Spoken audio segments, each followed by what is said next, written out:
Hello friends, welcome back to my channel. I am Soni Singh. आज के video में हम लोग इकोनॉमिक्स का चैप्टर 2 का पार्ट 3 कवर करने वाले हैं। पार्ट 1 एंड पार्ट 2 ऑलरेडी मेरे चैनल पे अपलोडेड है। अगर आप लोगों ने नहीं देखी तो डिस्क्रिप्शन बॉक्स में प्लेलिस्ट सेक्शन में जाके देख सकते हैं।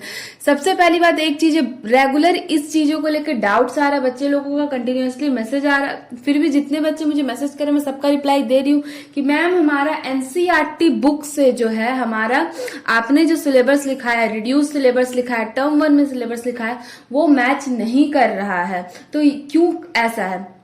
सबसे पहली बात, अगर आप जैक बोर्ड के स्टूडेंट है, ये अभी मैं जो भी बोलूंगी वो स्पेसिफिकली जैक बोर्ड के स्टूडेंट के लिए, एनसीईआरटी स्पेसिफिकली फॉर सीबीएसई के बच्चों, आईसीएसई बच्चों को ध्यान में रख के बनाया जाता है। जैक बोर्ड का इकोनॉमिक्स का सिलेबस डिफरेंट है, आप लोगों को वो नहीं पढ़ना। अगर आप किसी भी बुक को फॉलो कर रहे हो तो आपको एक चीज तो सबसे पहले ध्यान में रखनी थी, क्या जो आपका सिलेबस है उस बुक के कंटेंट से, इंडेक्स से मैच कर रहा है कि नहीं, ये चीज आपको पता होनी चाहिए।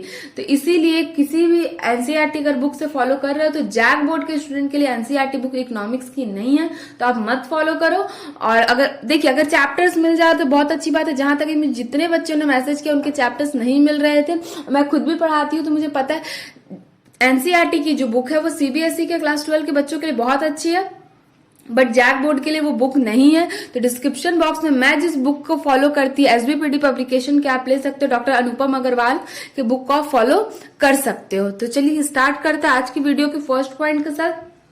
तो सबसे पहले आपका कोई डाउट नहीं हो कि मैम एनसीईआरटी बुक से मैच नहीं कर रहा, नहीं मैच कर रहा, नहीं मैच कर रहा, वैसी कोई इश्यू अब नहीं होनी चाहिए, क्योंकि मैंने बता दिया एनसीईआरटी बुक से जैक बोर्ड का सिलेबस मैच नहीं करने वाला है। ये चीजें क्लियर हो गई। अब चलते हैं हम लोग अपने आज की वीडियो के टॉपिक पे। जैसा कि प्रीवियस वीडियो में हम लोग डिमांड क्या है, क्या होता है, factor affecting demand, individual demand, market demand क्या होता है, सारी चीजों को पढ़ लिया था। तो आज की वीडियो में हम लोग डिफरेंस करेंगे कि इंडिविजुअल डिमांड क्या है, मार्केट डिमांड क्या है। इंडिविजुअल डिमांड और मार्केट डिमांड में डिफरेंस क्या है? It is a quality demand of commodity by individual consumer.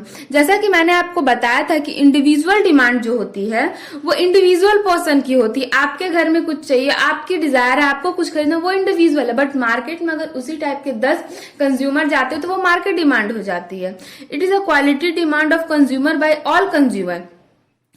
क्या बोला? क्वालिटी डिमांड होती है कमोडिटी की, इसमें क्या होती है? ऑल कंज्यूमर की होती है, सारे। मार्केट डिमांड में क्या होता है? सारे कंज्यूमर की डिमांड को बोला जाता है मार्केट डिमांड।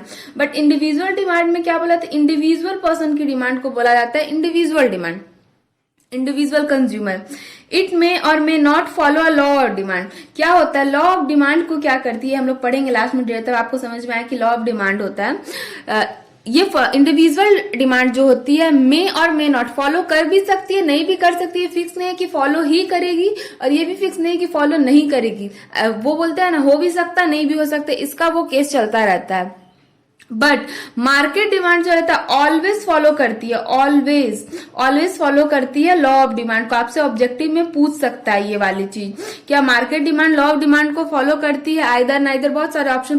तो आपको दिमाग में रखना है कि मार्केट डिमांड जो होती है वो ऑलवेज फॉलो करती है, मतलब लॉ ऑफ डिमांड को ऑलवेज फॉलो करती है। इंडिविजुअल ऑलवेज फॉलो नहीं करती है लॉ ऑफ डिमांड को। फिर तीसरा पॉइंट है, individual demand is not affected by all the factor of affecting of market demand. जो इंडिविजुअल डिमांड होती है वो अफेक्ट नहीं करती है फैक्टर ऑफ डिमांड को, but market demand affected by a factor affecting by individual demand. देखिए, market बनता किससे है? बहुत सारे कंज्यूमर से बनता है। बहुत सारे कंज्यूमर लेने जाते हैं, एक एक करके वन बाय वन। जैसे आप अगर सामान लेने गए, फिर आपकी 10 फ्रेंड्स लेने गए, फिर उनके भी फ्रेंड फैमिली लेने, वो क्या, एक मार्केट डिमांड हो गया। बट अगर इंडिविजुअल से ही नहीं जाएंगे, आप नहीं जाओगे, आपके 10 फ्रेंड नहीं जाएंगे, तो उससे इफेक्ट कर सकता है। लेकिन मार्केट इंडिविजुअल से कोई भी इफेक्ट नहीं करता, लेकिन मार्केट डिमांड में इंडिविजुअल डिमांड इफेक्ट करता है। तो आई होप आपको यहां तक क्लियर होगा। अब चलते हैं हम लोग अपने नेक्स्ट टॉपिक्स पे, type of demand. Type of demand क्या है? देखिए, 4 कैटेगराइज किया गया है, price demand, income demand, cross demand, other kind of demand. मैंने सबको डिटेल में सबके एग्जाम्पल के साथ लिखा ताकि आपको अच्छे से समझ में आए। प्राइस डिमांड आपको पता है इनकम डिमांड में दो टाइप के होते हैं, एक सुपीरियर गुड्स एक इंफीरियर गुड्स, एक नॉर्मल गुड्स। सुपीरियर गुड्स को नॉर्मल गुड्स भी कहा जाता है। क्रॉस डिमांड, फिर अदर काइंड्स ऑफ डिमांड। तो ये सारी चीजें हम लोग डिटेल्स में पढ़ेंगे। तो सबसे पहले हम लोग शिफ्ट होते हैं प्राइस डिमांड पे। तो प्राइस डिमांड क्या है, देखिए मैंने यहाँ पे लिखा है, refer to a relationship between the price and demand of a commodity assuming by other factor। मतलब आपको कुछ खरीदना है, बहुत बेसिक सा प्राइस डिमांड है। प्राइस आपको पसंद आ गया, आप ले लिया, ये हुआ प्राइस डिमांड। प्राइस पे आप कंफर्टेबली फिट हो गए। अगर आपको ये पेन लेना है, अगर आपकी कॉस्ट इसको 3 रुपीज बोल रहे, आपको पता है, हाँ ठीक है आपने ले लिया। बट क्या हो, अगर इसकी कॉस्ट 300 बोलेगी, आपको पता है वैल्यूएबल ऑफ मनी नहीं है, आपको लग रहा अच्छा नहीं है, तो आप नहीं लोगे। तो ये वाली चीज आपको समझने में उतना एग्जाम में आपसे इसलिए नहीं पूछेगा। But income demand, cross demand and other kinds of demand से ऑब्जेक्टिव क्वेश्चन बन सकते हैं। Income demand is related to the quantity of goods and service demand by consumer at different income level at a given time of period when the things remain constant। देखिए income market में क्या होता है, बहुत type के consumer आते हैं, 1 2 3 4, सबकी इनकम अलग अलग होती है, सबकी डिजायर अलग अलग होती है। तो आप हर किसी को अपने, अगर कोई रेस्टोरेंट खोला है तो अगर वो इंडिविजुअल पर्सन जा रहा है, कोई नॉर्मल पीपल भी जा रहे हैं, तो उनके लिए भी उसकी price as it is same रहेगी। और अगर कोई बहुत रिच, कोई बहुत बड़े आदमी जा रहे, तो उनके लिए भी उनकी price as it is same ही रहेगी, वो प्राइस चेंज नहीं कर। तो उनकी जो quality of goods and services है, इनकम ऑफ डिमांड, उनको इक्वली रखना पड़ेगा। दीदी क्या बोले, देखिए वर्ड्स क्या बोल रहे इसमें, income demand is related to quantity of goods and service. Income demand relate करता है quantity of goods and service से, demanded by consumer at a different income level. सबका डिफरेंट डिफरेंट इनकम लेवल है, in a given time of period when other thing remain constant. अब देखिए income demand को आप, income demand curve जो है also known as angling curves के नाम से जाना जाता है। ये आपसे ऑब्जेक्टिव में पूछ सकता है। देखिए और एक बात है, बहुत सारे बच्चों को टेलीग्राम चैनल नहीं मिलता है, तो आप simply Soni Singh tutorial search कीजिए, आपको मिल जाएगा लिंक के थ्रू। अगर आपको जाने में प्रॉब्लम होती है तो इनकम डिमांड कर्व किसके नाम से जाना जाता है, एंगलिंग कर्व के नाम से जाना जाता है।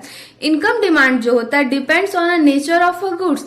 इनकम डिमांड जो रिलेट करता है नेचर ऑफ अ गुड्स से, ये डिपेंड होता है। अब देखिए इनकम डिमांड में दो टाइप के गुड्स आते हैं, एक आता है आपका सुपीरियर गुड्स, मीन्स उसका नॉर्मल गुड्स भी बोलते हैं, एक इंफीरियर गुड्स भी आता है। तो सुपीरियर गुड्स क्या होता है, चलिए पढ़ते पहले इसका एग्जाम्पल।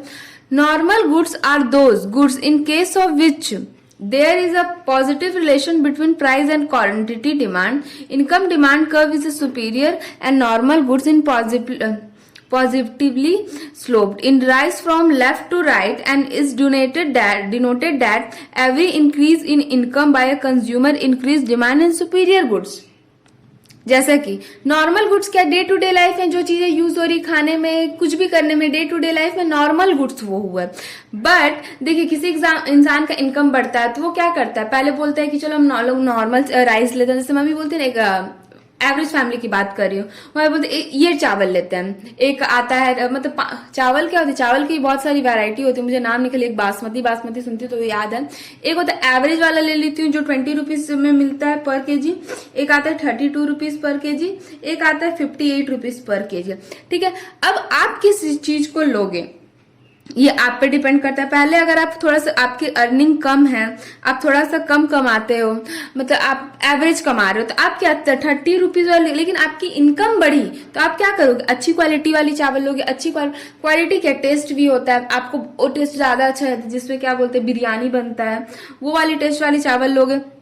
आप बोलोगे अब मैं डेली यही खाऊंगा क्योंकि अब मेरे पास पैसे हैं, मैं खरीद सकता हूं। तो इनकम डिमांड जो होता है normal goods day to day life में। और देखिए सबसे पहले पूछ सकता है आपसे एग्जाम में, positive relation between price and quantity के बीच में पॉजिटिव रिलेशन ऑलवेज होता है सुपीरियर और नॉर्मल गुड्स के बीच में। और ये क्या होता है, it rise left to right हमेशा होता है। लेफ्ट टू राइट होगा तभी होगा, अगर आपसे क्वेश्चन में पूछ रहा है कि ये आपके लिए प्रॉफिटेबल है तो ऑलवेज लेफ्ट टू राइट ही होगा। मतलब लेफ्ट टू राइट मतलब यहाँ पे आप थे, यहाँ पे कहां पे एग्जाम्पल, यहाँ पे आप थे, यहाँ पे आप थे, अब आप यहाँ पे आ गए, मतलब जनरली आपका ग्रोथ हुआ है। तो लेफ्ट टू राइट ऑलवेज आपके लिए पॉजिटिव है, आपके लिए इंक्रीज है, मार्केट डिमांड आपके लिए अच्छी हो रही है। तो आपके लिए सुपीरियर गुड्स क्या, डे टू डे लाइफ में आपको जो चीजें यूज करते हो वो सुपीरियर गुड्स। पॉजिटिव रिलेशनशिप रहता है प्राइस एंड क्वांटिटी के बीच। Income demand curve and superior goods and normal good positively slope रहता है, हमेशा पॉजिटिव रहता है। पॉजिटिव स्लोप का मतलब है अच्छा स्लोप, प्रॉफिटेबल स्लोप, आप इसको इस नाम से आप जान सकते हैं। अब चलते हैं नेक्स्ट पॉइंट पे।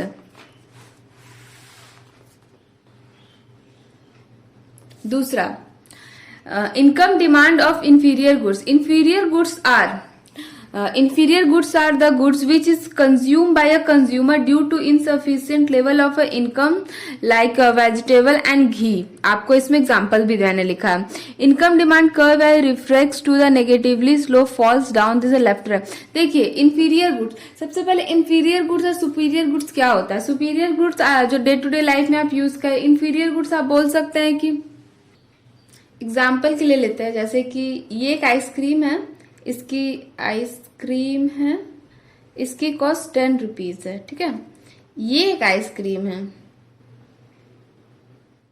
इसकी कॉस्ट 25 रुपीज है, ठीक है। अब है ये चीप। इंफीरियर मतलब क्या होता है, सस्ता प्रोडक्ट आपको मिल रहा है।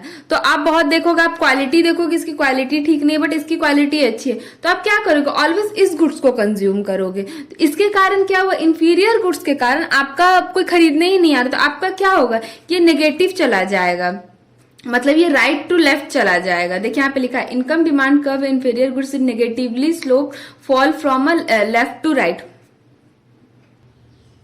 ठीक है। आप बोलोगे दीदी अभी आपने कहा कि लेफ्ट टू राइट होगा तो वो प्रॉफिट का सोर्स होगा। देखिए वहां पे पॉजिटिवली लिखा था कि पॉजिटिवली शिफ्ट हो गया लेफ्ट, बट यहाँ पे क्या लिखा है, नेगेटिवली शिफ्ट हो रहा है लेफ्ट टू राइट क्यों, तो ये क्या हुआ, नेगेटिव हो गया आपके लिए। फिर क्रॉस डिमांड क्या होता है, cross demand refer a change in the quantity demand to goods when the price of a related goods is change. मतलब क्रॉस डिमांड, मान लीजिए आप टी पीने गए, मतलब चाय पीने गए, चाय नहीं मिली, आप कॉफी पी लिए, वो क्या हुआ, क्वांटिटी वाइज भी चाय क्या होती है, 5 रुपए में आ जाती है, 5 रुपए में भी मिलती है कुल्हड़ में, 10 रुपए में भी आती है। अब 5 रुपए में 10, हाँ चलिए 10 रुपए का एग्जांपल लेते हैं, 10 रुपए में भी चाय मिल रही है और कॉफी 12 रुपए में मिल रही। क्या हुआ, क्वांटिटी से रिलेटेड थोड़ा कम होगा ज्यादा होगा, लेकिन क्या आपने बोला ठीक है चलो ना पी लेते हैं, क्या मैटर करता है। यह आता है आपका सब्स्टिट्यूट गुड्स में। देखिए cross demand is positive in case of substitute goods as a demand for given commodity varies directly with the price substitute। मतलब क्या होता है, अगर आपको टी नहीं मिला तो आप कॉफी पी लिए, आप हाँ टी नहीं मिला तो कॉफी पी लिए, तो ये चलते रहता है, एक गुड्स के बदले में वो गुड्स उसका प्लेस ले लेता है। तो ये सारी चीजें होती है सब्स्टिट्यूट से। टी एंड कॉफी का एग्जांपल सबसे बेस्ट लगा, जनरली सबको याद भी रहता है, वो बहुत से बच्चे चाय पीते भी होंगे, मैं भी बहुत चाय पीती हूँ, मुझे बहुत पसंद है।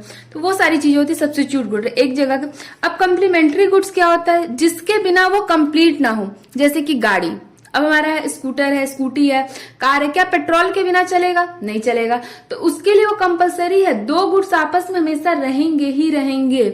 आप जैसे कि चाय, भोजन बोलेंगे बिना चीनी का पी लेते हैं, तो हल्का चीनी, इसमें भी शुगर फ्री वाली टैबलेट्स डालते हैं, तो क्या चाय बिना चीनी की चलेगी, नहीं, तो गुड़ डाल सकते उसका। लेकिन सबसे ज्यादा बेस्ट एग्जांपल इसके लिए गाड़ी और पेट्रोल का ही होगा, क्योंकि उसके बिना वो नहीं चले। जैसे मोबाइल और चार्जर, लैपटॉप चार्जर, क्या है मोबाइल बिना किसी के चार्ज होगा, नहीं होगा। दीदी बोलेगा पावर बैंक, पावर बैंक को भी तो किसी से चार्ज करना पड़ेगा ना चार्जर से, तो वो कम्प्लीमेंट्री गुड्स में आ गए आपके।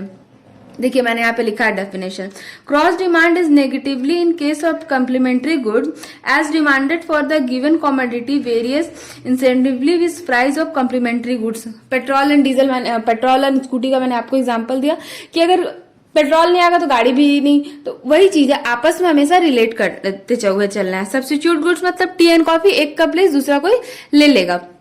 एंड कम्प्लीमेंट्री गुड्स मतलब उसके बिना कंप्लीट नहीं होगा, दोनों चीज साथ में ही चाहिए। जैसे कि एप्पल का प्रोडक्ट सब लेते हैं तो चार्जर नहीं मिलता है तो क्या करते हैं, चार्जर खरीदना पड़ता है, उसके बिना वो चीजें मोबाइल चार्ज नहीं हो सकती है।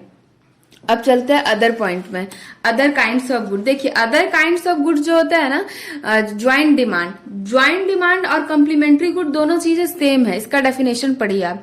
Joint demand appear in case of complementary goods when two commodity are complementary to one other and can not be use separately, they have a joint demand.